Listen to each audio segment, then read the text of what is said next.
Kryeministri Edi Rama përmes sekretarit të përgjithshëm Angela Gaçi ka dërguar presidentit Bayram Begaj një shkresë për shpalljen e vakancës në Bashkinë e Tiranës pas mirëtimit të Këshillit të Ministrave të shkarkimit të kryebashkiakut Erion Veliaj. Arsyeja e dhënë ishte mungesa 3 mujore në detyrë për shkak të arrestimit të tij. Në dokumentin e datës 30 shtator 2025, qeveria njoftoi gjithashtu për vakancën në 5 bashki të tjera, ato të Beratit, Tepelenës, Matit, Sërrikut dhe Florës, për shkak të zgjedhjeve të drejtuesve si deputet, emërimeve ministrore apo dhe dorëheqjeve.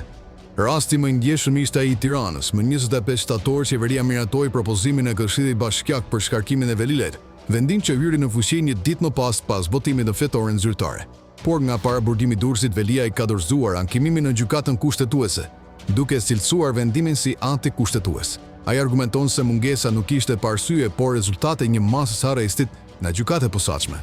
Sipas tij nuk ka pasur asnjë konstatim për shkelje disiplinore, na i mbeti pafajshëm deri në një vendim të formës së prerë.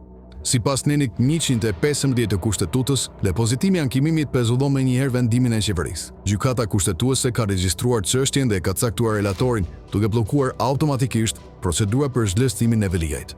Kjo lëvizje ka ndryshuar planet e Ramës, i cili ka shpallur Orgeta Manestilion si kandidate për zgjedhjet e parakohshme dhe kishte ngarkuar Belinda Ballukun për të drejtuar fushatën. Tani topi është në fushën e presidentit Begaj, i cili do të vendosë nëse do të dekretojë datën e zgjedhjeve për Tiranë. Një vendim i tillë, ndërkohë që çështja është një shqyrtim nga kushtetuesja, mund të ekspozojë vetë presidentin dhe akuzave për shkelje kushtetuese dhe potencialisht përballë rrezikut të shkarkimit.